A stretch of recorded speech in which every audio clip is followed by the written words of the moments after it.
Hello, Monday Night Magic fans. Apparently, somehow, I forgot to put last week's episode up on YouTube. So now, you're gonna get 2 in a row again. My apologies for that.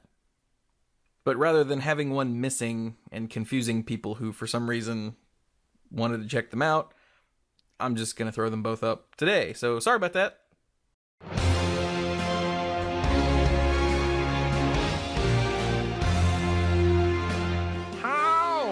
Jam! Hello again and welcome back to another fun-filled episode of Monday Night Magic here on the MTG Cast Network. Now with more Mondays. Now with more Mondays than last week, but the same number of Mondays as the average. Now with a typical value of Mondays. There we go. The magic, however, is the same. The magic is gone. There's plenty of it. Oh. Yeah. Oh. Okay. Yeah, whole show notes Great. worth. Like a whole show notes worth. We've got like 18 tournaments worth of deck lists. So we should get started. I was on the outdated host availability tab. Okay, great. Well done. So that's Oh, look at that. There's show notes. So I'm Chewie. The confused Chewie. one is Cluze. Hey. Joining us again. Hello to Rochester, New York, and the surrounding area. Wait. Oh, area code. Okay, I was like, wait, Yeah, that's yeah, not it's enough digits to be a... Area code 585, yeah. I'll be all right. And the less confused one is Squee. Yay, happy Monday. No. Oh, yay, depressing Monday. Yeah, there you go. I think what you meant was Monday. Yeah. Sort of redundant to throw in that first part. Cluze is channeling his inner Arby's right now.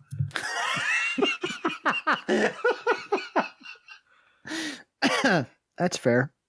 It is. So, dear listeners, we're back.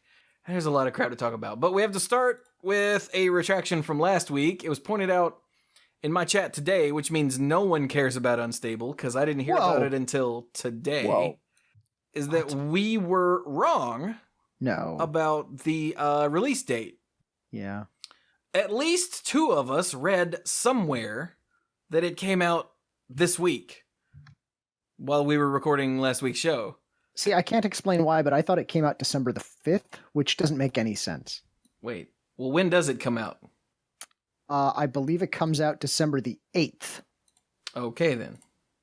See, December the 5th would be a Tuesday. Yeah.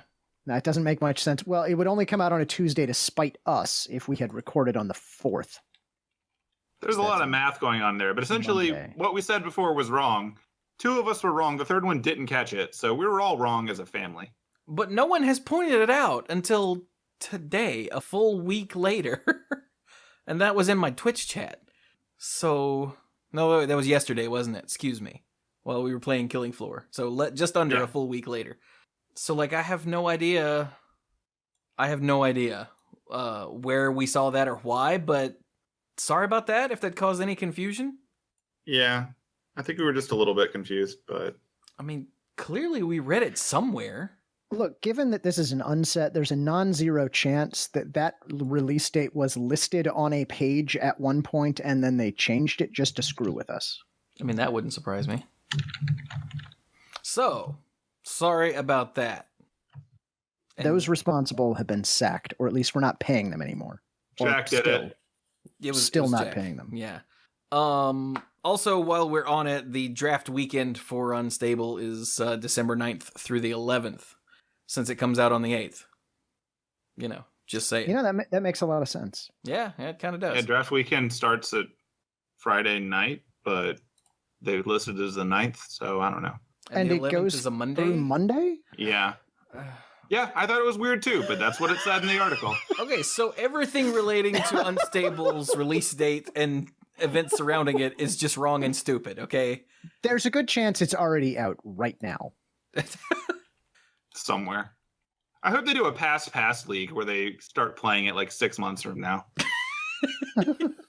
And then they find all the problems. We call that standard normally. Whoops, I almost... The whole thing? No, I did the whole thing. The whole thing what? I closed the show notes accidentally. Okay. Good night, everybody. I didn't close the browser, or else there would be massive roboting when I opened everything back up. So, let's do some tournaments then. Why not? So, Wizards, in their infinite wisdom, has omitted the deck lists from the tournament results and deck lists page. But that's not all. It's not? It's enough.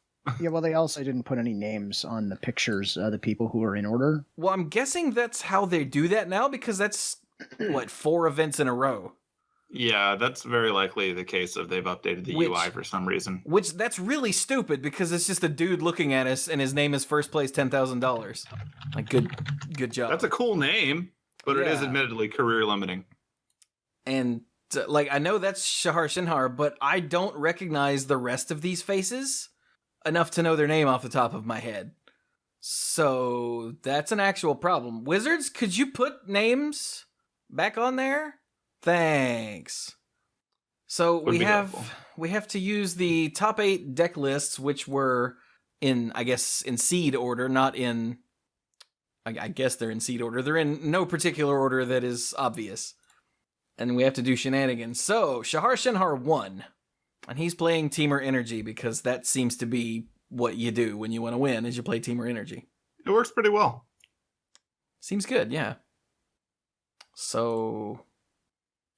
I thought that we had a noise for Teamer Energy. Oh Am I yeah, wrong? it was Teamer. What was energy? It was yeah, it was like a lightsaber. Yeah. Yeah. Okay. So Shahar Shinhar's playing Teamer. So who is in second place? Someone. Brandon, go. Brandon Go was playing Ramanop Red with not much going on there. Next, third place. James Stevenson. James Stevenson is playing Red Green Pummeler. Oh, it's got a Samet the Tested. Oh. Spicy. And a Samet Voice of Dissent. Whoa. Whoa. He's having a week. What is... Whoa. Samet. So, do you think when you play Samet Voice of Dissent, and then later Samet the Tested comes down, do you think they turn and look at each other and like give them each other a weird nod? Be like, sup? I like to think that they do the bro fist and then they proceed to continue. Giving things double strike and haste and... That's pretty much what you would do if you had double strike and haste, right? Like you'd be bro fist. Be awesome. I don't even have single strike. I might have last strike, but we're not talking about uncards just yet, so... Yeah. Worst strike. Okay, so that's third place. Who's in fourth? Michael Bernat? Michael Burnett? Bernay? Michael Mike. B. Mikey B.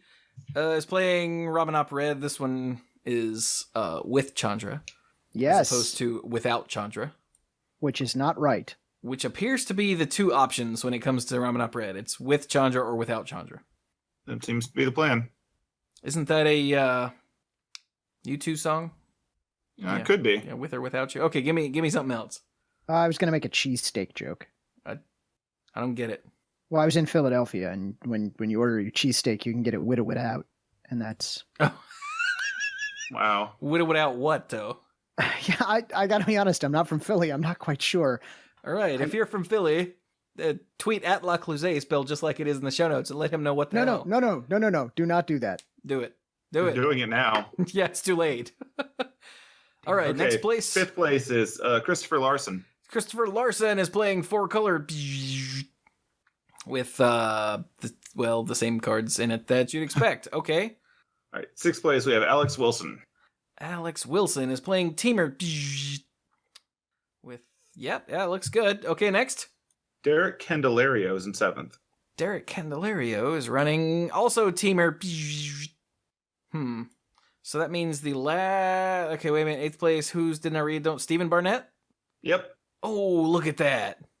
It's the it's where you eliminate process of elimination. There we go. So it's where you look at all the things and not the one that wasn't shut up. Yeah. Yeah. Get there. So he is running the no Chandra main Ramanop Red. Would out. So what you're telling me is that there's 2 main archetypes and a few variants of them in the top 8. Yeah, so there were 4 energy decks, 3 Ramanop red decks, and a Pummeler deck. Is that right? Yeah, which is it's an energy deck, but it's an energy deck with a different end game, I guess. Yeah. So it really feels mean- like Standard is in a healthy place then. Well, to be fair, the Teamer and the 4-color decks are actually really different. Yeah. So they are different decks. They just both use Fair. Yeah. That is absolutely fair. Yeah. Well, So let's briefly, so briefly, look at the here we go. Look at the 9th through 16th just to see. I'm holding you to that briefly because 16 minutes, 30 seconds. I told you're you, a Cluze. monster. We're not getting through the episode in half an hour. Well, we'll see. Here we go, 9th through 16th. Okay, we've got 4-color, come on, 4-color, red, Teamer, Sultai, which is like 4-color but without the red, Does that count as spicy at this point? possibly. Except it's got red in it. Wait, what? What? What? It's got Whirler Virtuoso, which makes it 4-color, but it says Sultai. Okay, moving on. These Okay, words here we mean go. Nothing anymore. In 15th place, Corey Burkhardt is running the white-blue cycling deck that I really wish was more tier 1 because it's hilarious. Yeah. Running, okay, let's see here. So it's running Curator of Mysteries, the 4/4 Sphinx that says whenever you cycle or discard another card, you scry 1. Okay, hang on. When does that work, Cluze? It says whenever you cycle or discard another card. So if you cycle, you discard and draw and then scry 1, right? No, I think it's the other way. So when you cycle, you should pay it and then put the ability on the stack, I think. So I think Okay. the command to draw the card is on the stack, which then Yes. triggers you to scry. So you get to look at the card before you decide if you're going to draw it or not. Right, because Croson Tusker from, 1,000 years ago, when all of us dorks were playing Magic in college, we learned that you cycle Croson Tusker. Croson Tusker says whenever you cycle this, you go get a basic land and put it in your hand. And so you would Right. cycle, pay the cost, discard it, which is part of paying the cost, go get a basic land, and shuffle, and then draw. So yes. That would make sense. So this is way more powerful because you discard your card, then you scry 1, then you draw, which makes it sick. Because if it was draw and then scry 1, that's less impressive,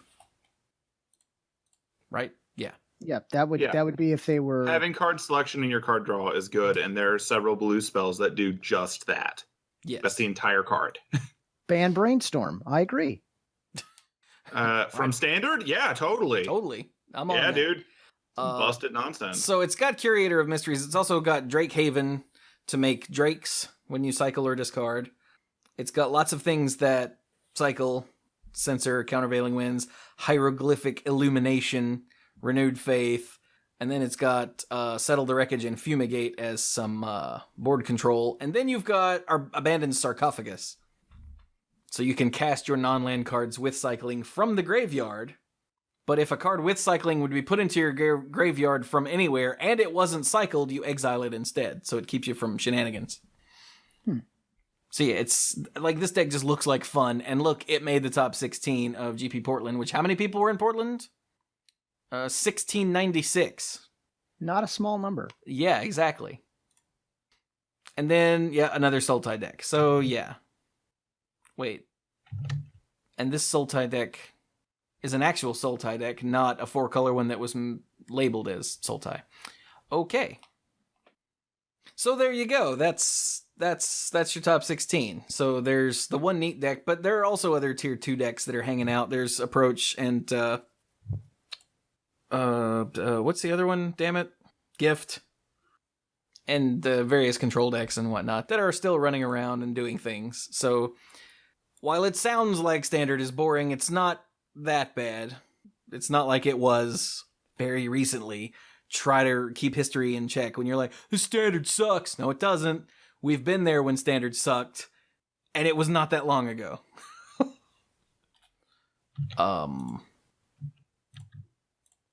So apparently there were complaints about how Portland was run. I will leave that to you, Cluze, because I don't know. Okay, yeah, I Because you're the didn't know one if you that guys brought it had, up. had heard about this as well. Okay, so apparently the round start time to start time, which is what I tend to keep track of. So from the time when one round starts until the time the next round is actually starting, was about 90 minutes, much of day one of GP Portland, which is really bad as far as those things go. So there was a statement put out by the folks at Cascade Games. They were running GP Portland, that there was an issue that was preventing them from correctly matching records in the event software if there was a mistake in how that person was entered initially, either because they had to correct a slip or the scorekeeper put something in wrong. If there was an error like that, those players were no longer matched properly for the rest of the day. It was discovered in round 3, and so from that point onward, they had to do a whole bunch of like manual fixes every round after pairings to try and make sure that people were being paired properly against other people with similar records. So apparently it was all a software issue behind the scenes, and they did what they could to try and make it work, but they didn't get it actually proper fixed until sometime after round 7. So it made the day very, very long, and I know a lot of people were pissed. And I don't know how many people actually found out why everything was so slow. It wasn't just that one guy who went to time every round. It was an actual software issue behind the scenes. So, just thought I'd mention it. There is if you want to read the statement itself, I guess we can shove that in the show notes. Yeah. Yeah, I'll put that in here. But I mean, the options are either everybody stops and waits forever while they figure out what the problem is and how to fix it, or rounds go longer. So, I mean, sure. Yeah. You know, in order to preserve the integrity of the event, sometimes things have to slow way down. Yeah. But, of course, when you're in the moment, that sucks as a player, especially because, one, if they announce it, people don't listen, and B, they might not have announced it. Or they gave a very vague, we're having some pairing issues or something, you know, and players just... I remember while we were at GP Charlotte, while there was the massive, giant, horrible dumpster fire, there were players standing around going, man, this sucks!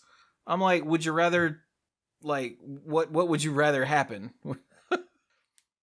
Yeah, I know one of the big things that can happen when something breaks down behind the scenes is communications can break down. So the players want to know what's going on, but the more time the staff spends explaining what's going on, the less time they have trying to fix it. Isn't that a Led Zeppelin song? I don't know, is it? Oh, communication breakdown. Yeah, that is. I'm sorry. Oh, okay. I apologize for not getting a musical reference sooner and having to spell it out. I suck. Okay, then. So, apparently there's one more thing going on here that Bill dropped in the show notes.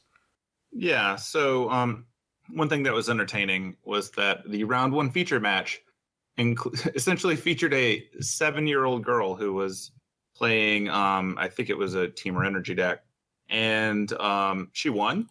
And Nice. You can watch the video online. It was really entertaining because while it was going on, they were obviously talking about her a bit, and apparently she learned how to play Magic before she learned how to read.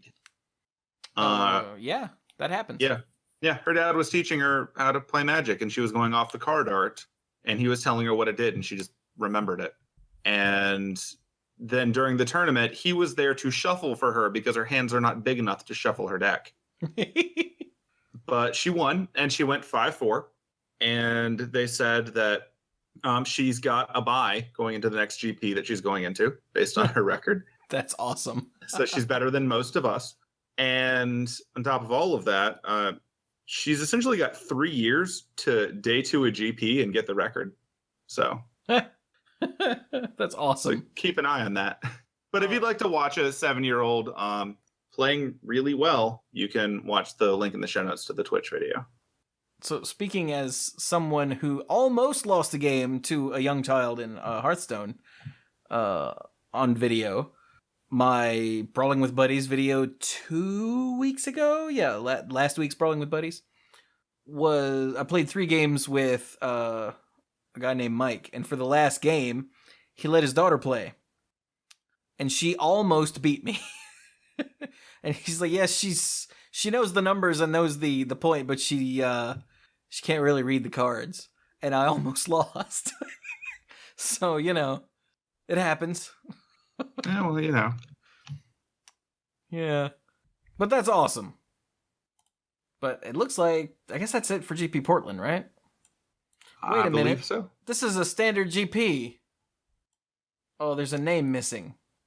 Control F. Oh, Corey Baumeister Baumeister. We never did figure out how to actually say his name. Finished 39th. He ended his top 8 streak, finally. Oh. He's been Still not bad. Yeah, he's been top 8ing a lot lately. Like all of them, actually. Anyway. So, I guess we're done with Portland? Evidently. Okay. We should go to the Star City Open, which was in Baltimore, which was the team... What is this called? Team... What is the name of this format? I want to say deathmatch, but I don't think that's right. I think it's just team constructed, isn't it? Team Constructed. Is that what they call it? Okay, it's so... Yeah, that's what it says in the banner, so I'm assuming. In the banner? Team trios? Oh, there it is. Team Trios, Team Constructed. I think it depends on which TO is writing what it is. Oh. But yeah. So Team Constructed is where you have 3 people on a team, and one person is playing Standard, one is playing Modern, one is playing Legacy. And yeah, that means we have a lot of deck lists to read out, which means we are not going to stop and look at any of them unless something is completely off the wall, which I don't expect. Excellent. Yeah, and just to keep in mind, because the way this format works is, best 2 out of 3 across the decks playing each round as well. You can't just look at this and go, oh, that's clearly the best Standard and Modern and Legacy deck, because no, that's not how this works. Yeah, no. Okay, so I guess the only way to do this is just to monster through it. So first place was won by Oliver 2, playing Teamer Energy in Standard, Dylan Donegan playing Grixis Death Shadow in Modern, and Noah Walker playing 4-color Control in Legacy. What the hell is that? I don't know, but I bet there's blue. Apparently my internet is terrible because I can't get anything to open with any speed. There we go. 4-color Control is... Wait, I've seen this before. Didn't this have a name? Yeah. Is this the check pile? I know I've seen this before, but... I can't remember, but it had a name that wasn't 4-color Control. Really, 4-color Control is an accurate name, but... Yeah, I think it's had a different name before. Alright then. Wait a minute, was that... Oh, right, it's Artifactless Right there. Infinity. That's what it is. I hate you. Alright, so... That was a lie. There's a ability fix. Oh, you... Fibber. Alright, so in second place, Standard was Marius Cholewa, let's say. Playing Sultai. Zachary Kine, one of those, was playing Blue-Red Gift Storm in Modern, and Kevin King was playing Lands in Legacy. Third place, okay, hang on. These are in no order of any sort. This is ridiculous. Third place, Stephen Nagy was playing Teamer in Standard. Yul Izak, whatever, was playing Burn in Modern, and Jarvis Yu was playing Lands in Legacy. Fourth place, Stephen Mann was playing 4-color Energy in Standard. Alian Trazi was playing Jeskai Control in Modern, and Justin Parnell was playing Sultai Delver in Legacy. Do you like the order that they're putting these decks in? I know that guy. Wait, what order? The complete no order? Yeah. The complete random order of each team. Like, they're not in order by deck name, they're not in order by player name, they're not in order by format, they're not in any order. Them taking the sheets of paper that they registered with and just putting them in. And just jotting them down, yep. It might be in DCI number order. That is silly. We don't know. That wouldn't surprise me. I know that Parnell's been playing forever. He used to be a local around here. So that's possible. I mean, like, forever. So, okay, moving on. Fifth place. Teamer Energy by Kevin Jones in Standard. Benjamin Nikolic, Jeskai Control in Modern, and Bob Huang, Grixis Delver in Legacy. Okay, sixth place. Dylan Hand is playing 4-color Energy in Standard. Eric, that's starting to hurt my throat, so I had to stop. Eric Insman is running Eldrazi Tron in Modern, and Odin Insman, nice name, is running Colorless Eldrazi in Legacy. In seventh place, Chris Turnbull is running 4-color Energy in Standard. Michael Daedalori? That's a cool name. Daedalori? Is running Jeskai Control in Modern, and then Michael Ferguson, even though he's listed as the 4th player in the 8th place team, is the 4th player in the 7th place team, 3rd player in the 7th place team. Do I hear a second? He's running Black Red Reanimator in Legacy. Almost there. Okay, wait, so that was 7th. Okay, 8th place, Collins Mullen is running Green Blue Pummeler in Standard. That's neat. Todd Stevens is running Green White Company in Modern, and Jody Keith is running Lands in Legacy. And we are stopping there. Yeah. Okay, wait. No, we're not, because in 10th place, the Standard deck is called 4-color Marionette. What? Okay, we'll look at that. Oh, it's running Marionette Master. Remember that card? Puppets is creepy. So, Glint Sleeve Siphoner, Marionette Master, Maverick Thopterist, Captain Lannery Storm, Pianalar, and Tezzeret the Schemer. What the hell is this deck? Oh, this is cool. Renegade Map, Treasure Map, Hidden Stockpile, a Braid, and Fatal Push. Dude, you're running Marionette Master, and you're running a bunch of token artifacts. Huh. Like, Lannery Storm being your treasure producer turns into sack of treasure, deal 4. Yeah. That's pretty great. That's great. And you've got also Renegade Map to sack, you've got Treasure Map to eventually make treasures.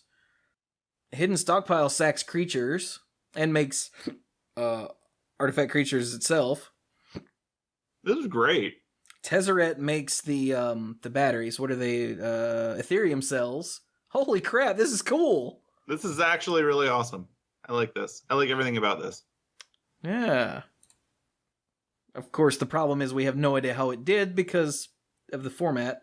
It could be I'm just glad it exists. Yeah, it could be that 4-color Marionette was like 3 and X.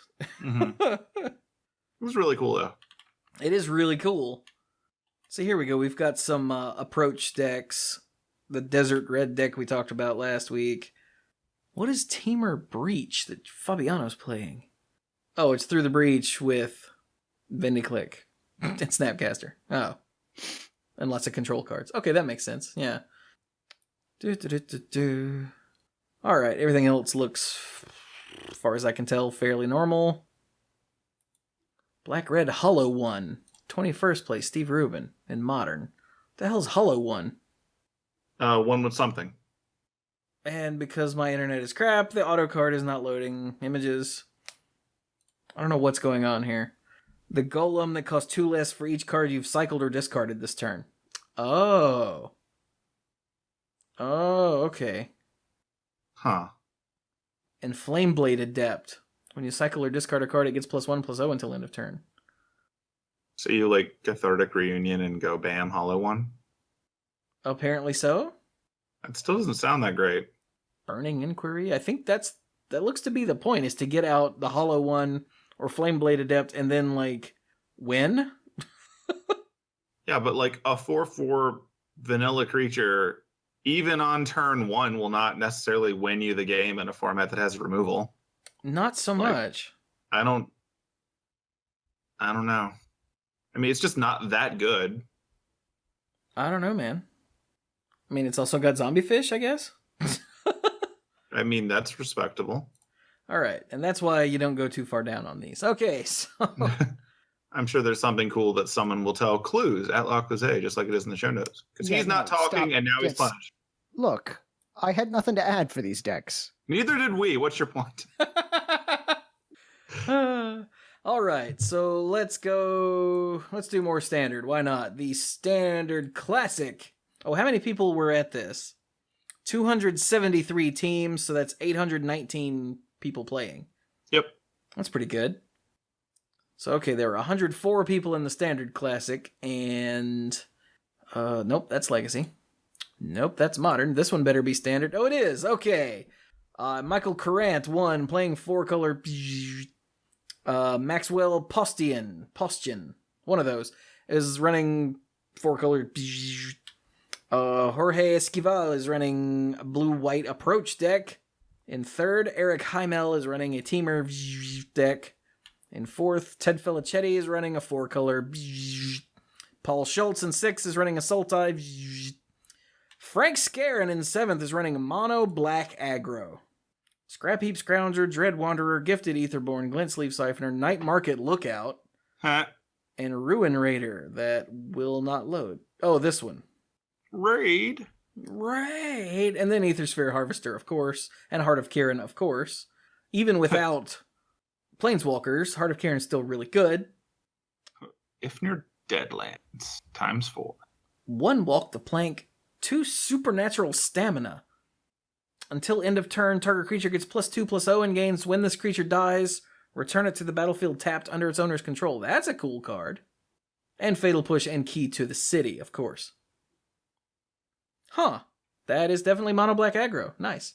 Yep. And then mono white vehicles in 8th. Peter Sotile. What is this? So it... Okay, well, now it's not going to load. Anyone else seeing this? Oh, here it is. Yeah. We got Gideon of the Trials. Okay. SRAM Senior Edificer. Toolcraft Exemplar, Sacred Cat, Fairgrounds Warden. Okay. Aethersphere Harvester, Heart of Kirin. Yep. SRAM's Expertise, Servo Exhibition. Oh, wow. Exelon's Binding, Peace Walker Colossus. Oh. Is that like a Metal Gear? That's, kind of, yeah. And it has remote start for the other vehicles. Fair enough, then. Well, it does. No, I agree. It's a perfect explanation of what it does. Oh, and it's running Inventor's Fairs, of course, and Shifet Dunes. Nice. Okay, this is a neat take on vehicles that, look, it finished 8th. Good job. Anything else? Energy, approach, vehicles, approach, energy. Oh, here's another Marionette deck in 14th. This one's Esper Marionette. That's running Marionette Master as its only creature, and Tezzeret the Schemer, 4 of each. That is fair. And then just a bunch of artifacts to sack and do... Well, no, not a bunch. What? Implement of Examination, Renegade Map, Treasure Map, Cast Out, Hidden Stockpile, Fatal Push, Supreme Will, Doomfall, Fumigate. Seems kind of all in on the Marionette Master, doesn't it? I mean, that's what the deck... Like, if you make it work, I imagine it's devastating. True. Like, sack 5 artifacts, win?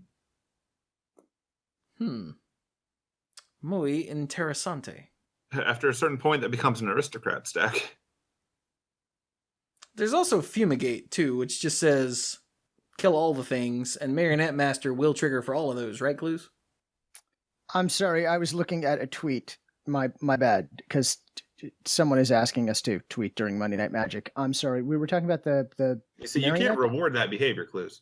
Yeah, I know. I was trying to figure out how to respond to it without encouraging him. So what was the question? You don't respond to it. So Marionette Master says, whenever an artifact you control is put into a graveyard from the battlefield, do a thing, right? Yes. So if you Fumigate and kill a bunch of artifact creatures... Wait, it just says artifacts. You don't have any artifact creatures except for the Hidden Stockpile servos and the Marionette Master servos, if you make them. Either way, the question still stands. If you cast Fumigate to destroy all creatures, and a bunch of artifact creatures dies, Marionette Master sees them all die, right? Whenever an artifact you control is put into a graveyard from... Yes, it should trigger for each of them, I believe. Yes. Right. That's usually how that effect works. Otherwise, it would be worded differently. It would be Interesting. whenever one or more artifacts you control are put. Correct. Okay, then. Interesting deck, though. Okay, let's get out of standard. Standard is... Dead to us. Sure, we'll go with that. Standard Uh, over. Moving up the list in, let's say attendance, next up is Legacy with 120 people playing. Oh, no, I didn't expect you to go that direction.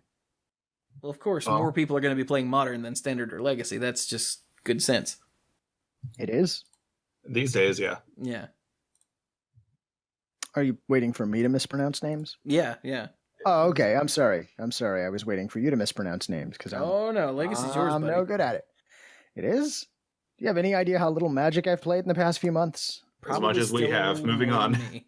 I did play some mini masters over the weekend. I Well, lost then in you're round 2. you're leading. So tell us Yeah. about Legacy. Okay, my 2 games of mini masters makes me an expert in the current Legacy metagame. So He said In- current. yeah, exactly. How many we had how many players? We had 120 players in the Legacy Classic. And taking it all down, Jack Kitchen is not playing Magic but is playing Dredge instead. But he did beat out Daniel Miller, who was playing Miracles, so I guess that serves him right. I can't decide. How are people Reward still playing Miracles. Miracles? Reward not playing Magic. I still got to go with Dredge on this one. And apparently reality bears that out. In third place, Brian Koval was playing Grixis Delver. Because it's a menace, Delver. Or at least he used to be. It's not really anymore, but there's actually a surprising amount of Delver in this top 8. Spoiler alert. In fourth place, Jacob Bard was playing also Grixis Delver. Somebody make a deck called also Grixis Delver, if you would, please. Coverage won't actually take that name and run with it. They'll call it something else. I'm going to say Abzan. Hemer Abzan. Yeah. Yeah, I think that's what they'll call it. Fifth place. We're Read the fifth, spread. right? Tim Turner is playing Eldrazi and Taxes. Ugh. Eldrazi and Taxes. Let's take a quick glance at this. That's kind of like death. Yeah, let's see now. I mean, yeah. Containment Priest, Reality Smasher, Thought Not Seer, Thalia. Yeah, it is in fact like Death and Taxes, and the Eldrazi Menace had a baby. Ew. Yeah, it's the white part of Death and Taxes. Wait, or is Death Yeah. and Taxes the all white deck? My brain just broke. Tends to be, yeah. Okay, never mind then. But So it's it is, some in of the fact, bits of Death and white part of Taxes Death and Taxes. and the Eldrazi deck just smashed together. Yeah. Sixth place, Chris Hawker is playing Grixis Delver. That's 3 Grixis Delvers. Jeez, I got to keep an eye on this. I think I may Actually, be looking at that's second, fifth place. Resurgence. Oh, that's a very good point. Tied for fifth. Yeah, I'm gonna leave it as tied for fifth. In seventh place, Nazar Sarhan. Sure. Nazar Sarhan. Yeah, that's good enough. Is playing Infect. I wanted to say Ooh. something mean about Infect, but all this Delver is distracting me. In eighth place, Richard Callie is playing Grixis Delver. So 50% of your top 8 is Grixis Delver of one flavor or another. The rest of it is not Magic, a deck that I didn't think was still around. 2 decks had a baby, and Infect. That is a good summary of the top 8, yes. Yeah. All right. Well, I should have led with that. All right. What else we got from 9th through 16th? Let me see now. Nope. There's no burn and no affinity. So I think the rest of this top 16 is dead to me. Although we do have some proper Death and Taxes out here in 14th. Let's see. Is it chock full of Eldrazi? No, it is not chock full of Eldrazi. It's chock full of, the white part of Death and Taxes and the non-white part of Death and Taxes. Also known as a few artifacts, like Phyrexian Revoker. Yeah, that seems good. Okay, so there you go. That's your top 16, at least for this week, at least, and indeed at most. There's a Turbo Depths deck. There is. Huh. Look, I I don't want to encourage any kind of dark depth shenanigans, so I was trying not to draw attention to it. Dark Depths is fun. Wow. And it's running Not of This World. Why is it running Not of This World? Because reasons. Counter target spell or Oh, ability that targets a Is this for This is for once you get the token out. That token is really fragile. Don't Yeah. let the indestructible fool you. Oh, it's power 7 or greater. Oh, okay, that makes more sense. For some reason I thought it was mana cost 7 or greater, and I'm like, it doesn't have a mana cost. Merit Lodge doesn't have a mana cost, so why would it do that? Nope, no, it's power. Okay, we're good. Now it makes perfect sense. Yeah. All right. Great. Protect your giant 2020 token for free seems like a good card in this deck. You'll be very sad the it first doesn't. time you actually have that happen, and then someone just uses Boomerang on it, and you're like, oh. Well, it's going to hit the dusty trail. Because your deck was beaten by a blue common. Legacy. And because you mentioned it before, Chewie, way back at second place with how there was still a Miracles deck, I looked over it, and I don't think it was happening before, but they're running Portent. They're also running Predict. Yeah, they're just split it up over things, and they've only got the 2 counterbalance now. But yeah. But between Portent, Predict, Ponder, the blue suite of let's look a few cards down and plan accordingly. Yeah. They've got it. And it's still running Entreat the Angels and Terminus, so it is technically still a Miracles deck. It's just not the horrible bastard that we've come to know and hate. Because, no more top. It is topless. Yeah. That's how Cluze likes his legacy. Topless. See? Wow. All right, there's no way to dodge that. So, Modern. There were 197 people playing Modern. And it looks like first place was Counter's Company by Kazu Negri, which I'm probably mispronouncing that, but that's what I do. You should come to expect that. John Bonnet is running Eldrazi-tron in second, Grixis Death Shadow in third by Sean Murdoch. Howard Brosnan in fourth is running Green-Black Tron. Jonathan Rossum is running Jeskai Control in fifth. Sixth place, Rebecca Adelman, not Aldman, Adelman, excuse me, unless that's a typo, which, given the typos we've had already, is distinctly possible. But Rebecca Adelman is running Scape Shift. Seventh place, Edward Motley is running Burn. And Affinity, or Decepticons, is in eighth place by Peter Porcaro. Ooh, hey look, there's a green-red Ponza deck in ninth. There's Burn. Weird. Okay, wait. 12th place is a Burn. deck called Eternal Teamer. Ooh. Oh, it's Eternal Witness. Oh, well, that's less. Oh. Yeah.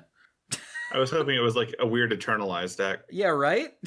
It doesn't sound like Teamer, but amazing. Oh.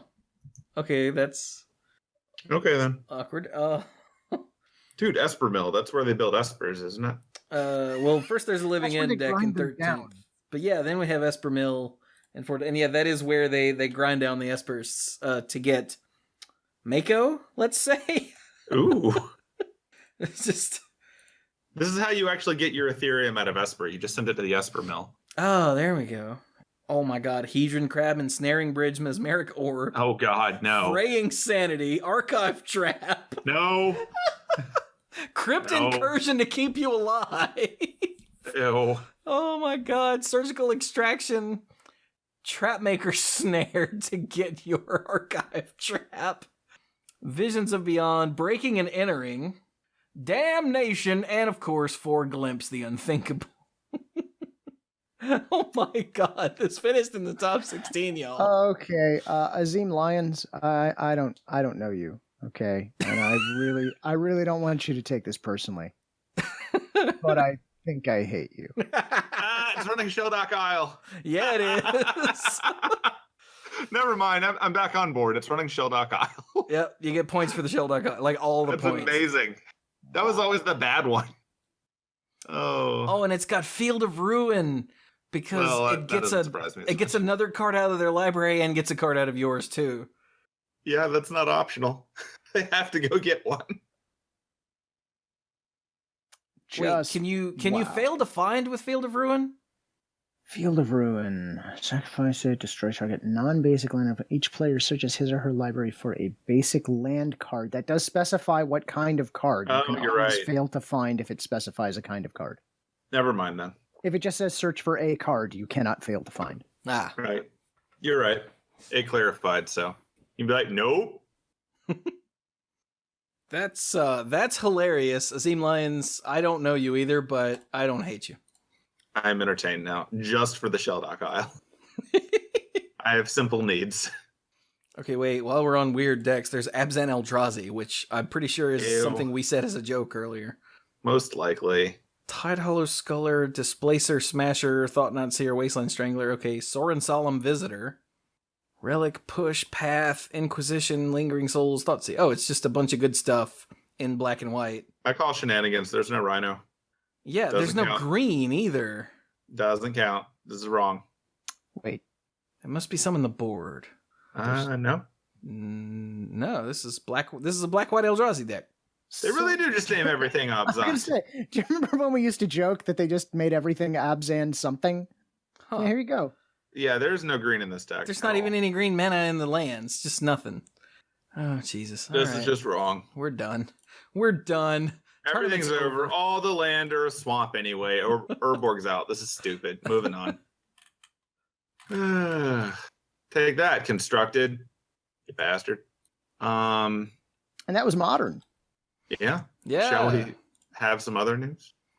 Sure. Let's talk about something that isn't all of that. So, Speaking Bill, of Urborg. Yeah, Bill, you put a thing here that I know nothing about. Yeah, so speaking of Urborg, this week is Black Friday. And for those who don't know, in America, the day after Thanksgiving is Black Friday, which is when we ritually kill one another in Walmarts across the country and hope to get amazing prizes. Not even as sarcastic as that sounds. That said, It's like the Purge, but only at Walmart. it's like the Purge, but actual. And so anyway, what's going on here is they've got a Black Friday special deal going on. So they have these things that they're calling treasure chest promotions. They're little packs that contain 1 alternate art premium foil double face card from Ixalan, 2 premium foil basic lands, 4 rare or mythic rare cards from standard legal sets, and 2 premium foil cards from any standard legal set. And they will give these out to people as a special, like, buy a box thing. So if you are purchasing this, it says for a limited time, but they've tied it to Black Friday.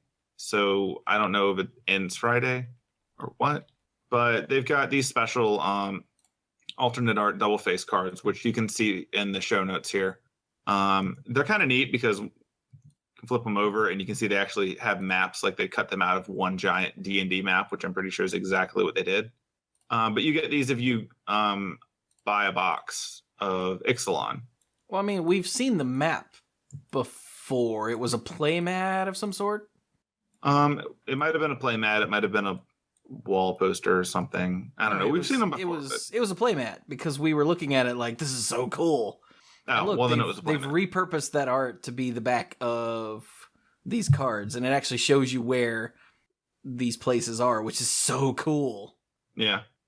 Okay, and so when they'd originally posted this a week and a half ago, and I think we just missed it, this was for getting a box of Ixalan. But they've later clarified that to make this a little more exciting, starting November 24th and while supplies last, so essentially it's just going to run until they run out. If you get a box of Ixalan, Unstable, or Iconic Masters, you get the Buy a Box Treasure Chest booster. So the odds of these things still being in stock by the time that Unstable comes out, I don't know. But Oh, also, if you buy a booster box back to and including Kaladesh, you get one too. oh, neat, you're right. Don't you love the way that they write it all fancy instead of in bullets so that it's easy to follow? Yeah. No. Yeah, it's great. But yeah, so be aware that that's a thing if you're out getting boxes. These do look pretty. I will definitely give them credit for being pretty. Yeah. And like I said, it's just going to be while supplies last, so don't be surprised if these are gone by the time that the unset actually comes out. So, Sure. links in the show notes. Enjoy. I'm hoping they sent more to local retailers to cover that, but, Hopefully. maybe not. I don't know. No idea. No idea. So, what else do we have? Oh, we've got unstable stuff. Yeah, there's that. So they've updated the mechanics article that we showed you last week as they've announced more mechanics. So previously we went over the contraptions, the long-awaited contraptions, but since then they've previewed cards with Host and Augment, which is kind of weird. Have you seen these before, Chewie? Yeah. Cool. Because this was revealed, I think, the day we recorded, or maybe the day before we recorded the Mana Pool. Gotcha. So pretty much the idea behind these cards is that a host card they're all creatures, I believe. And the idea is that it has an enters the battlefield effect on it, with the enters the battlefield part written on the left, third of the card, and the actual, the clause, when this creature enters the battlefield, is on the left, and then some effect happening on the right. So it's always going to be a triggered ability, but this is the host. So the example here is the adorable kitten. Host creature cat. When this creature enters the battlefield on the left, and then on the right, roll a 6-sided die, you gain life equal to the result. Neat. But what makes it interesting, though, are cards with the augment ability, which look like printing errors when you open them. I'm telling you that now. These totally look like printing errors, because the example given here is monkey hyphen, which is on the far right of the card where there's no mana cost, and it just sort of dashes off the cut. And it says there's no border or frame or anything on the right side of the card. It looks like a printing error. Yeah. And in this case, it consists of a monkey that's sticking out of some kind of tube or porthole or something. And it says creature monkey, whenever a non-creature you control dies, comma. All right, then. Yeah, the card is cut after that phrase. And then this says augment 2 and a green, which is 2 and a green. Reveal this card from your hand. Combine it with target host. Augment only as a sorcery. And its stats are +2/+2. And so what this means is you've got your adorable kitten out here, which is just the 1/1, and it's a host. So when you use the augment ability on your monkey hyphen, then you overlap it over the left third of the kitten card, which is going to be a lot more intuitive when you see the physical cards or you're looking at the pictures than what I'm telling you now. And it becomes one ridiculous wide card, which reads monkey hyphen kitten, creature monkey cat. And then you can read the rules text all the way across. Whenever a non-token creature you control dies, comma, roll a 6-sided die, you gain life equal to the result. And its power and toughness are 3/3 because it's the 1/1 of the host +2/+2 from the monkey part. And you're pretty much building your own combined creature all the way through this. Much like contraptions, as we mentioned last week, it's one of those things that to make it work and explain it in audio form takes a whole lot of words, but if you just look at it, you're like, oh, okay, got it. Yeah, it's very intuitive when you actually see it. Yeah. So if you haven't seen it, by all means, click on the link to the mechanics article where they show you pictures, and it's instantly understandable what's going on. Yeah. And once they're combined, they're one card for all game purposes. It's just a single creature, attacks and blocks, sacrifice it, destroy it, exile it, all of it goes away. Very unfortunate. If it leaves, both cards go wherever the creature goes. Shuffled in, whatever, they all go together. They're just one thing now. So it's pretty much like Meld, but DIY. So. And for those who were wondering, because I know that you are all wondering, yes, you can make a half monkey, half pony. That is clearly what I wonder. There are some people who are wondering maybe that, they know I why. used too many monkeys. Maybe. So if you would like to explore the full potential of combining these things, you can actually go over to the coming soon page for this set for Unstable. And at the bottom of it, there's a little tool that lets you hit the shuffle button and it will make your half creatures. Oh, nice. Wow, and you really can make a half kitten, half kitten. Yeah, you can make a kitten. Like in real life. It's a creature cat. Yeah. But yeah, so just to add that in, since it's something I mentioned, it's called the Jumble Morph. And I pulled it up just to have fun with it. And I created a Robo Stegosaurus. And the Robo half looks like the Iron Giant. So there you go. I made a Rhino Beaver. Proud of you. Okay, I guess I should. And go a try Ninja make Rat. something. You made Splinter? This is fun. And a Monkey Constrictor. All right, I'm done. Yep. I made the half kitten, half kitten.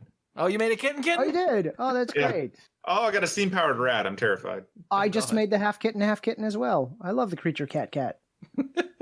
Yeah, it's ridiculous, but if you go and look at this, you get a much better idea of what's happening.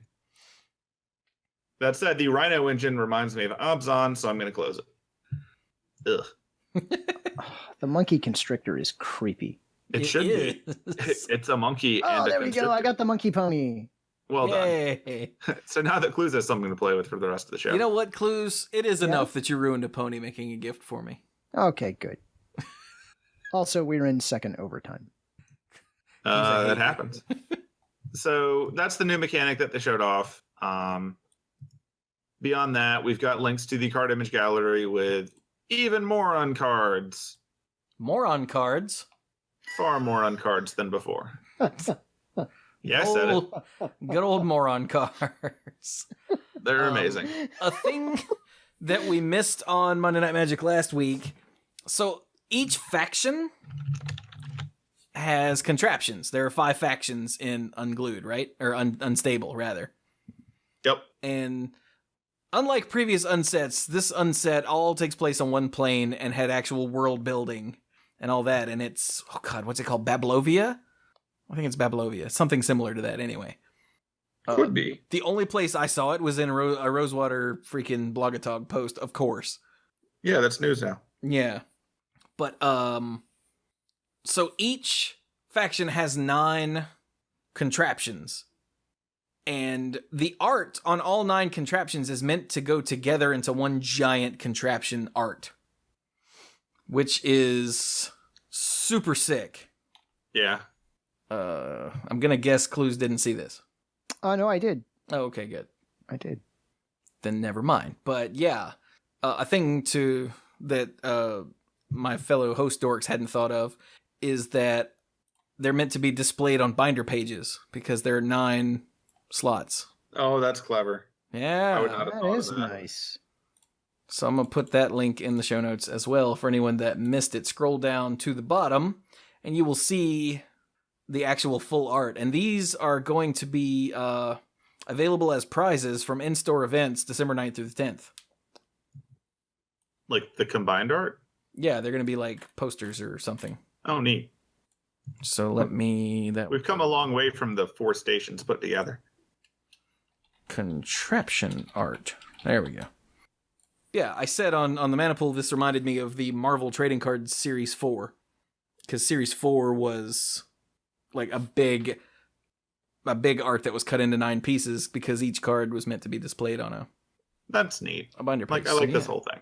Hey, speaking of art, there was something that I stumbled upon that we have not put in the show notes that I don't know if either of you gentlemen saw. It was linked off of one of the other many unstable articles that we do have linked in the show notes. And that is apparently they're doing some weird things with the tokens in Oh, the right. pack. I remember linking this, out. but I didn't put it in the show notes. You're right. Yeah. Yeah, so it's a little confusing to read, but it appears that, okay, so in your booster pack for Unstable, one of the things that's in your every booster will include a foil token. But apparently there's 2 different kinds of foil tokens.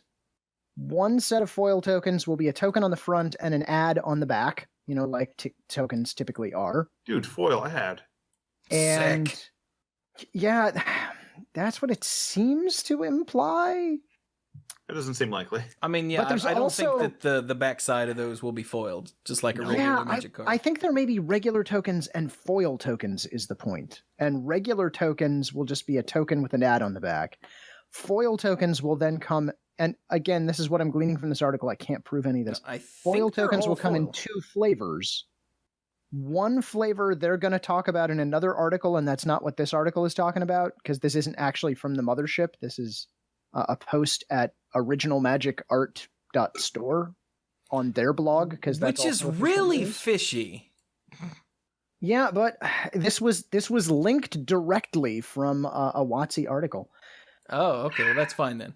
Yeah, Some that's why of it's the weird. tokens will be a foil token on the front and a full art foil token on the back. And he means full art, like no borders, no numbers, borders, no just the nothing. text, art. no nothing, Yeah. just the art. They look like artist prints. They do. They look really cool, but mechanically, they bother me. Of course Why do they bother you?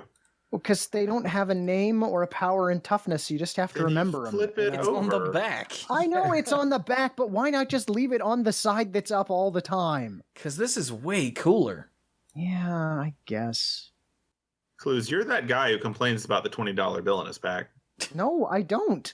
The $20 bill is still a $20 bill, no matter which side I'm looking at. I can tell it's still $20. It would be like a $20 bill that says $20 on one side, and on the other side just says money. Sweet, dude. I love money. Is it Or no, foil? wait. It'll be textless. It won't even say money. It'll just have Foil a dollar money. sign. It'll just be green. Oh, dude, green's great. And therefore, it can't go in that Abzan deck. Now, one thing that I would like to point out in defense of Cluze's argument here is that these are iconic tokens. They are pretty. Like They're pretty this- iconic. It's this 3/3 beast token that you've seen forever. That Yeah, you okay. have So I have dozens no of. problem with the beast or the zombie or the spirit or the angel. Yeah, the sapperling. Clue? Mm, It doesn't look like you at all. it doesn't really.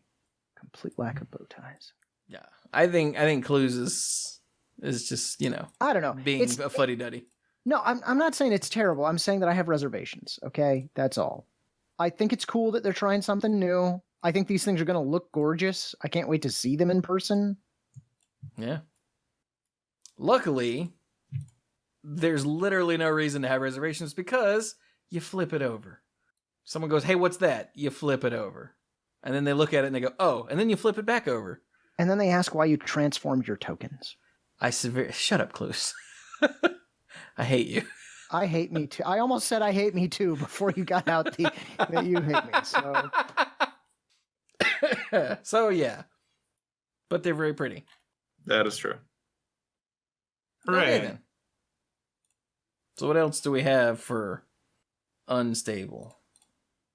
Like, do we want Just to some talk about any specific cards? cards.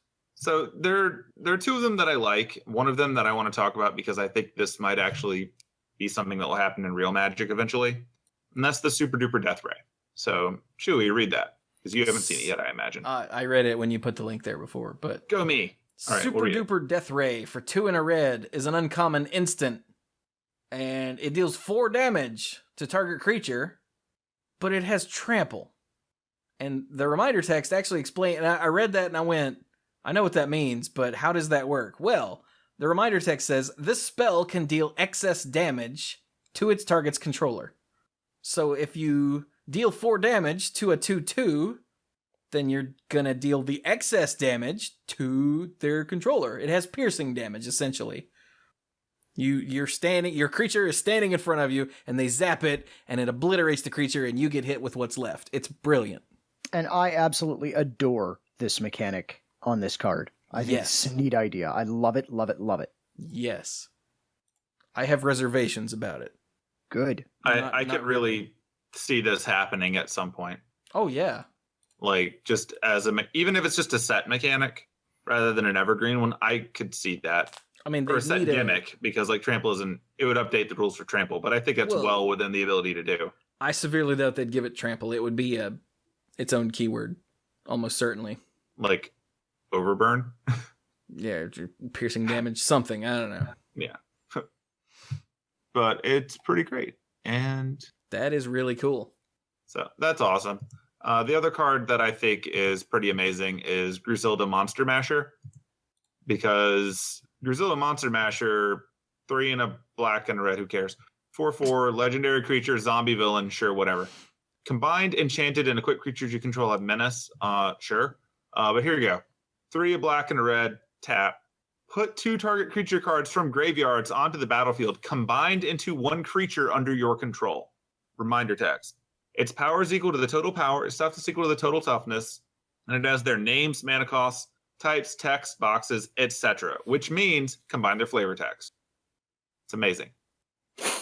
Also, But- combine, like, if one of them transforms, How the hell would that work? I guess you'd flip it over and it would only have the back. Probably. I don't know. This is obviously not something that's going to get rulings, but if it were to get rulings, I imagine that it would just be like, and then half of it transforms, and so you have like, this itty bitty little squirrel on one half, and the other half is like some big dumb monster or a planeswalker. Who knows? Maybe you combined Jace with something else. I don't know. Just combine Flippy Jace with, I don't know, a door. I don't actually care. But this is like the leading contender for me for, if you're going to make exceptions to your ridiculous EDH deck, this is the one you want, because this has near infinite fun potential, and it's probably just going to be stupid in practice. And it's a graveyard smash. Oh, yeah, you're right. Wonderful.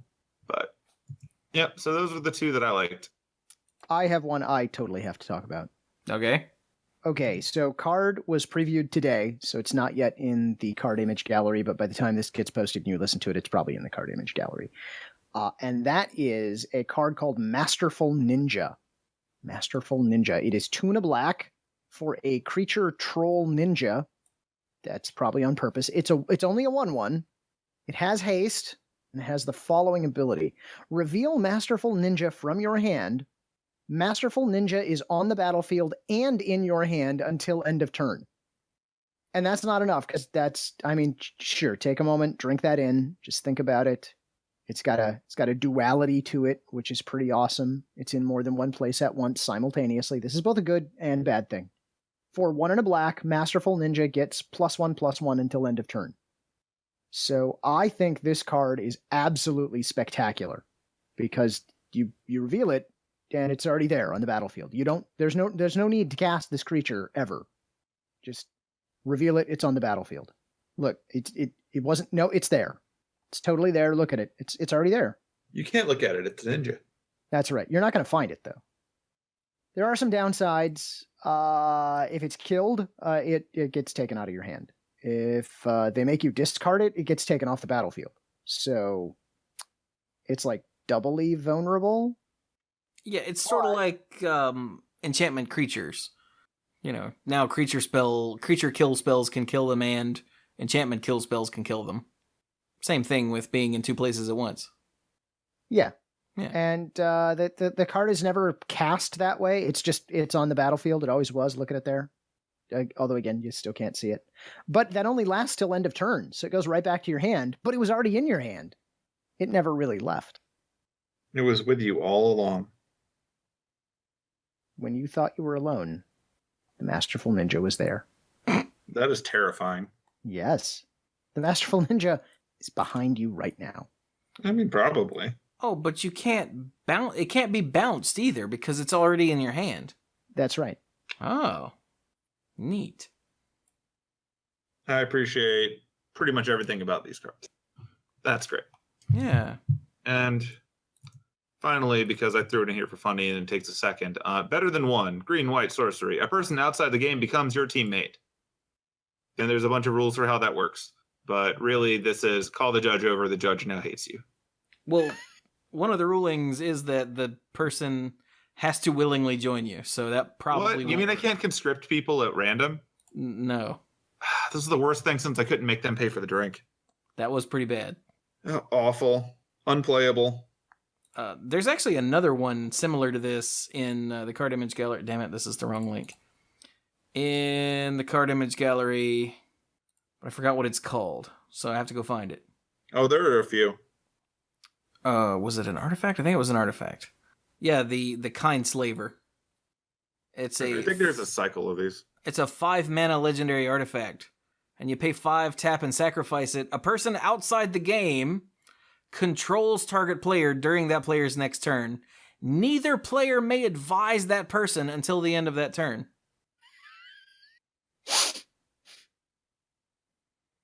Yeah. Yeah, and I think I saw one before earlier as well where you give a player outside of your game a creature or something. Like there's a bunch of these weird nonsense things going on.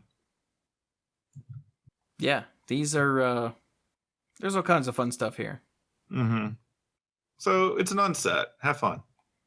Pretty much, yeah. And go listen to the last and probably the next episode of the Mana Pool, where we will talk more about them in more depth. Yep. Although there are some that are totally just normal cards. That just happen to have funny names. Although I don't see... Like, I saw on Twitter somewhere of a 2/2 for 2 that you sacrifice to destroy an enchantment. Oh, just like an actual functional card? And I'm like, isn't that a... It's just a hate bear.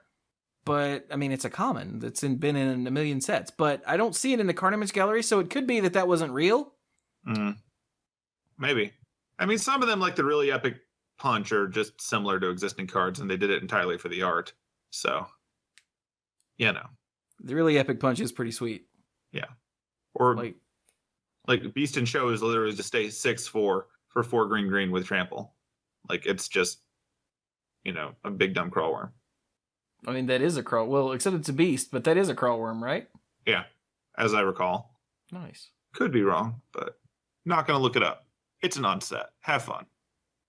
So, shall we move on? Yes, I think we should.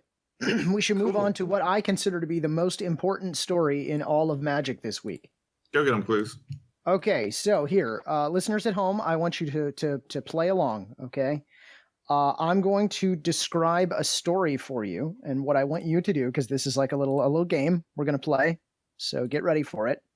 If you already know this story, I'm afraid you can't get any points, but if you can guess which state this story comes from, you will get 3 points based solely on this description, okay? So, a player at a tournament submitted his deck list in the form of a cake. He had his record. He was playing Eldrazi Tron. It was Eldrazi Tron. He had his deck registration sheet printed on a cake and turned the cake in as his deck list. So, can you guess the state? If so, give yourself 3 points. Congratulations. Now I'm going to give you some hints. So it's not worth as many points if you get it after the hints. So here's your first set of hints, okay? Does it help you figure out the state if I tell you that it was a judge who submitted this? It was a judge playing in the tournament who submitted his deck list as a cake in order to troll the judge who was judging the tournament. Does that help? I think you've narrowed down who one of the 2 judges is to me. If it does, give yourself 2 points. Now, your final hint, and this one is basically just giving it away. The judge who was being trolled, the troll-e? Or is that troller? The troll-e. The troll-e was the one, the only, Brian Prilliman. Yep. So he was being trolled by another judge. Wait a minute, does that mean that there's a file in this cake? That's how he gets out. That's how he gets out. Yeah, so this took place in Florida, where one judge, David Green, submitted his deck list as a cake for Brian Prilliman to find the file in. I did reach out to some of these individuals on the Twitters, and Mossy Prilliman did in fact confirm this did happen, and that the sideboard was delicious. Judge, one of the judges ate my deck list. Really? Yeah, did he now? Can I appeal? They apparently did eat the deck list during top 8. See, now, had I known that this was directly Prilliman, I would have tried to get him on this episode. Yep, so there you go. He wants to go in the mana pool. That's also true. I am not going to encourage people to do this as a regular thing. I think it's, I think we would have too many cakes. Yes, that is possible. So do judges prefer pies? Because it's a lot harder to print a deck list on a pie. It is much harder to print a deck list on a pie. I'd say if you're going to do this, and I'm not saying that you should, but if you're going to submit your deck list as a baked good, you should also bring a paper copy of your deck list just in case. I like to think that this is someone going above and beyond to make even more of a mess for the judges to pick up.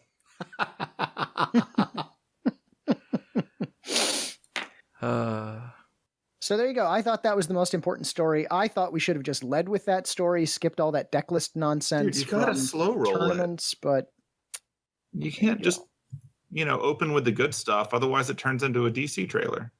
Oh. Wah, wah. All right, so Magic Online. Go get them, Florida man. You take that yes. back. Yeah, so I went over the main news last Tuesday because that's when we recorded and that's when most of the news goes up. To keep current on this week, I guess check on Tuesday the 21st. Here's a hint. It's Thanksgiving weekend. I wouldn't hold my breath on a lot of stuff going on, but that'll be when they post it, if they post anything at all this week. That said, Magic Online will also be doing the treasure chest thing that I mentioned before. And there's a link here in the show notes to tell you the kind of prizes that are going to be available in that. And they've got an announcement article as well. If you just keep digging and digging your way through, because these are originally at 929 thing, as in we went over these a while ago, but just to remind you, they've updated. So neat. We have a bug blog because of course we do. I wonder if this involves Decklist and cakes. I doubt it. Okay, so here you go. Newly added known issues. First up, hotkeys do not function correctly when you, quote, you may draw a card, close quote, effects. That is a thing, I guess. These are hotkeys. You can still click and make things work as needed. Up next, Kess, Dissident Mage, who I forgot was a mage. Good job. Has issues with casting. Name. Yeah, I know, right? I just forgot this was a card. I think it's a commander card or something. Yeah. Yeah, that's why I don't remember. Commander 2017. This is new. I'm not going to know that. Kess, Dissident Mage, has issues with casting spells through alternative methods. What we're saying is Kess is very conservative, and Kess does not like change, and Kess is not going to put up with any of this new age nonsense. So you cast your spells good and proper, or Kess will be dissident at you. Due to issues. Has issues. And finally, the Dragon also reduces its own casting cost. That's amazing. Whoa! As a reminder, the Dragon cost 4 and a Wooburg, so 9 total mana. But wait, Imminence. As long as the Dragon is in the command zone or on the battlefield, other dragon spells you cast cost 1 less to cast. So you get a whopping 1 generic mana less and the cost of your Dragon. Isn't that amazing? Is that not an amazing deal? Would you buy that for $1? You probably should. It's a good card. Are you not entertained? Are you not entertained? You should be. But yeah, so those are the 3 new issues. They fixed some stuff, so that's nice. They fixed a Trinisphere issue. They fixed Conqueror's Galleon, crazy boat map. And certain treasure prompts do not display mana in Wooburg order. Well, we fixed the big one, guys. About to go home. We're good now. We've yet to stop that whole thing that's going to lead to Skynet, but the rest of it is taken care of. Cluze works with Skynet. So there you have it. That's really your Magic Online news for the week. As usual, just as a reminder, be aware of the bugs. Read the whole bug blog, read the whole bug blog and the bug log to know everything that's wrong, so that when you're playing online, you can be aware if someone's exploiting it and report them for cheating, which is what they're doing.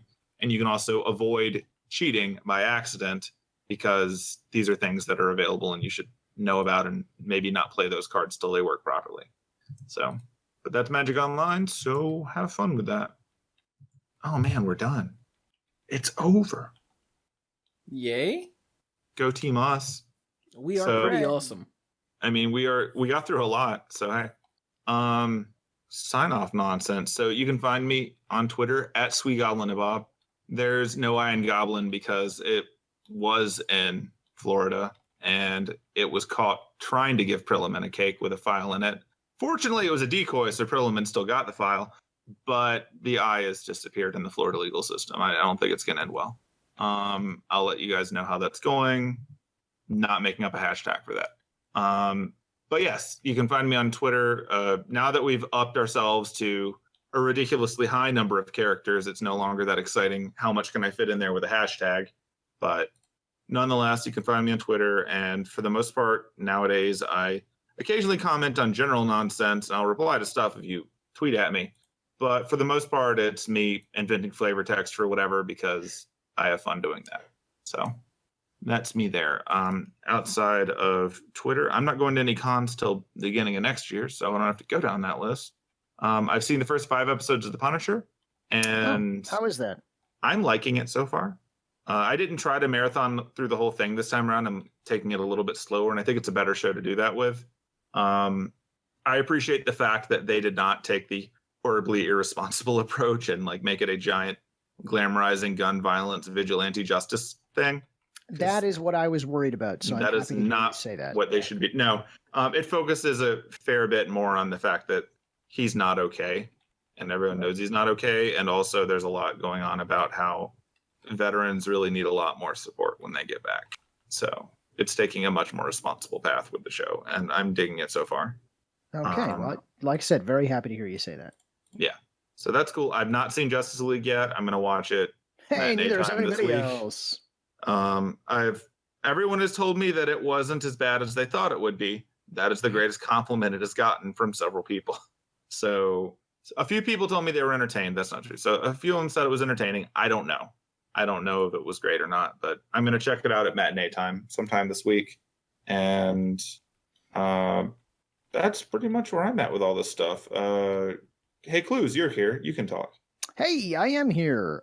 So if you would like to hear more from me, you can do that on the Random Discard podcast, which happens from time to time. Like eventually, look, Rich and I have been struggling to get our schedules to mesh recently, so it's been a bit, but we've got an ongoing multi-episode project, I should say, that's only partway done. So once that's done, it'll actually get released. Sorry? Yeah, I don't know what to tell you. I just came back this weekend from PAX Unplugged, the inaugural PAX Unplugged down in Philly, which is why I was making some cheesesteak references earlier. Widow I got it without, I think. Yeah, I think it was without. I'm so glad that you're up on what you're eating. I can tell you that it was amazing and delicious. Went to Reading Terminal Market and went to, I want to say Carmen's, but I've heard it pronounced Carmine's. Either way, it was amazing. It was so good that we went back there again the next day for lunch and got the same thing again. That's how good it was. This is the place that the first time I was in Philly for a GP, one of my judge buddies took me over there, and he's like, "Yeah, if you want a cheesesteak, this is the place to get it." At the time, he explained how Widow It Out works, and if you want it with whiz or not whiz, or look, it was He means really cheese weird. whiz. I do mean cheese whiz. Look, people who are in the know knew exactly what I was talking about. But he's like, "Yeah, this is the place to get it," and I'm pretty sure that even though that was like 3 years ago, I had not actually had a cheesesteak again until I went back to Philly this weekend, because there was just no point. You just weren't going to have anything as good as this. So I really enjoyed my cheesesteak is what I'm saying, and I kind of want one right now. Now I'm sad. Oh, wait, I was sad before. Nothing's changed, but I still don't have a cheesesteak.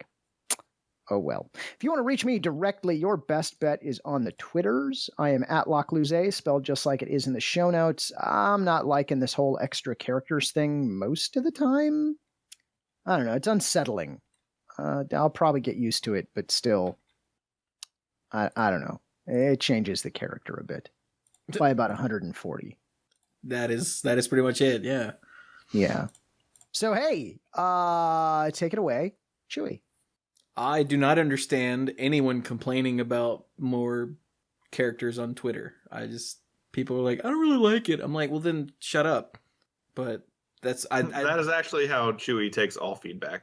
No, for this one in particular, like, I don't understand any reason that people don't like it. Can you guys explain? I got a link incoming. Hang on. Oh, well, I can tell you the thing for me is largely a matter of the 140 characters thing kind of forced people to be concise. And that was the entire point of using Twitter instead of something else. Now, mind you, having replies take up those characters and links take up those characters was kind of stupid. So when they took that out and it just got back to being concise, I like that. That was part of its identity. Upping the character count really isn't a big deal. It's just me being pedantic because it was a fun little word challenge for me, because I also make it harder on myself by throwing in hashtags for everything.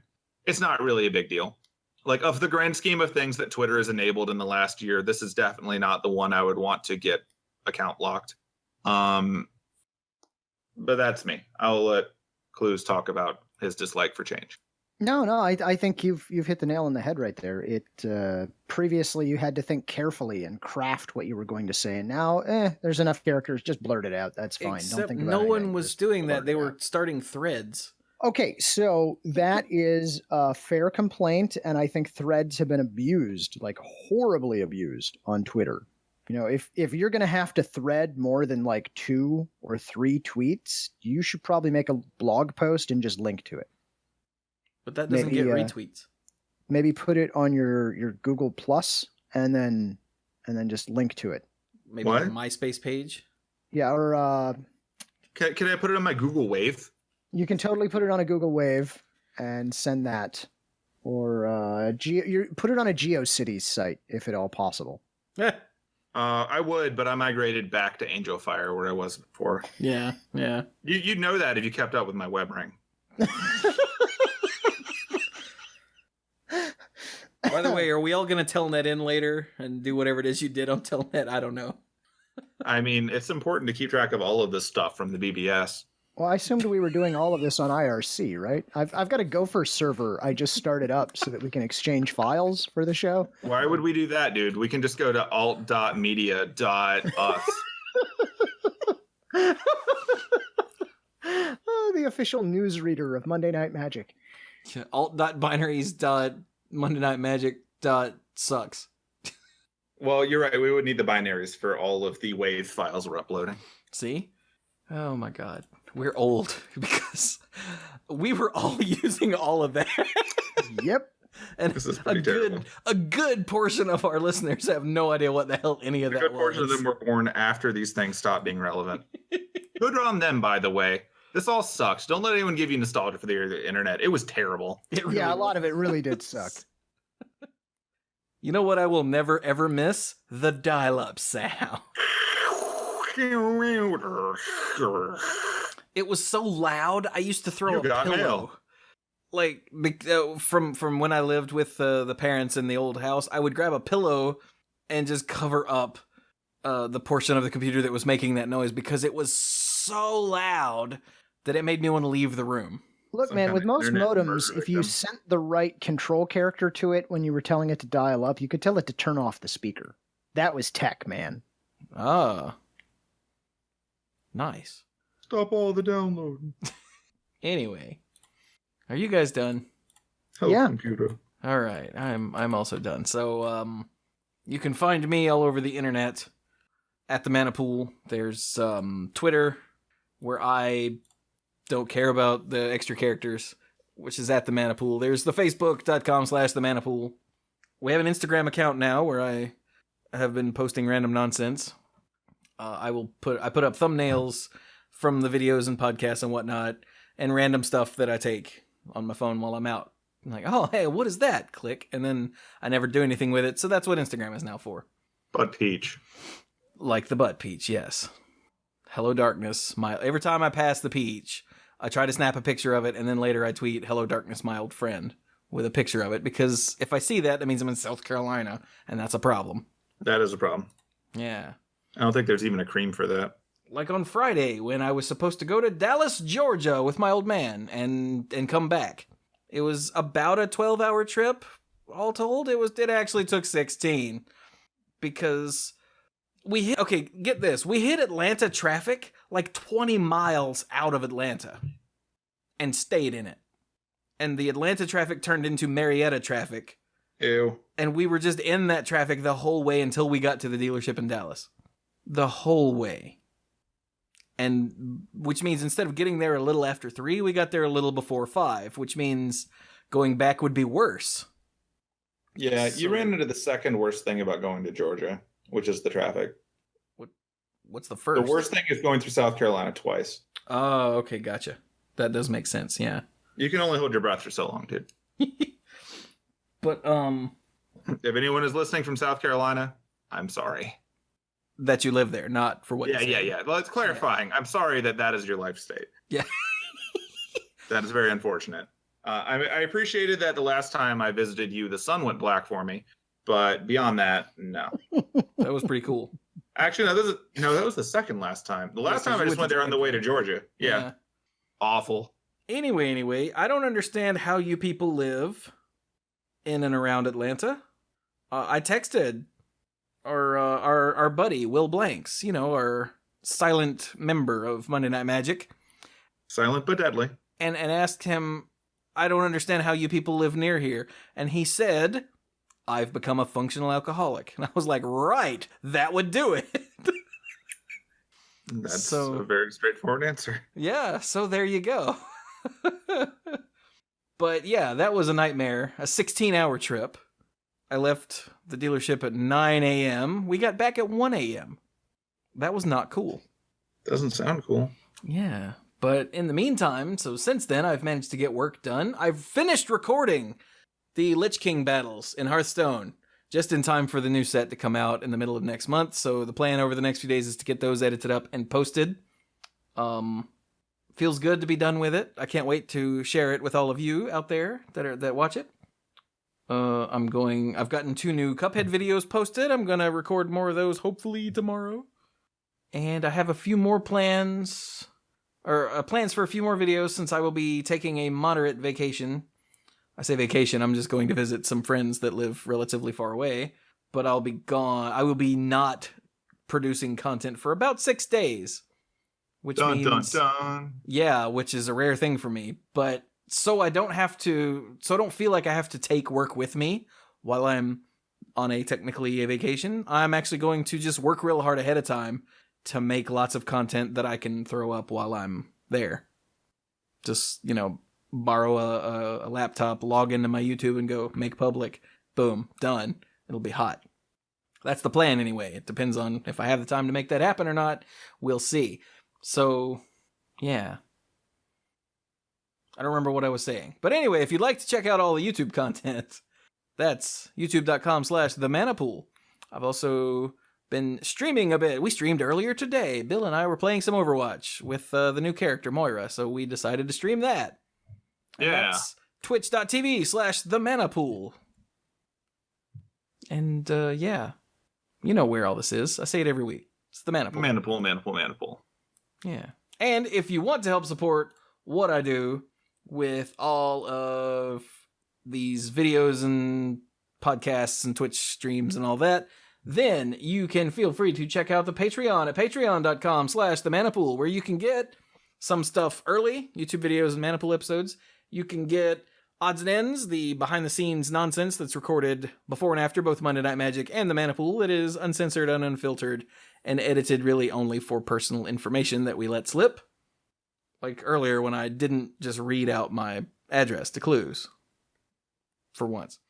And if you like, you can get all of that and have your name on the end slate for all the videos that go up every month and read off on both podcasts. So, for instance, I would like to thank the extremely generous Kim Ho, Andrew Hunt, Al, Paul David, Lands Delicious, Timu Hellas John Morris, Stuart Slaw, PJ McMullen, Bosco Brittain, Casey, Nathan Hay, AJ Javieres, Cody Buckawing, Jacob Janssens, Jason Kaus, Gothic Man, Brian DeLucci, Stark Maximum, Dan Holm, Mike Millerburned, and the Beastfather Aaron Goodwine. Thank you all so very much for your extreme generosity.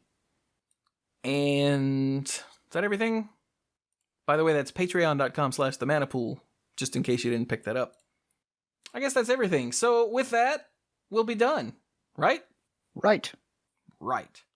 So this has left? 3 lefts to make it right. Sometimes. Your destination is on the right. What if you're on like some sort of non-Euclidean plane? Anyway. X equals right. So, 3 lefts equals X. Got it. Now we can solve 2 equations. For right. Anyway, so this has been Monday Night Magic number 585. Thank you all so very much for listening, and go make a kitten.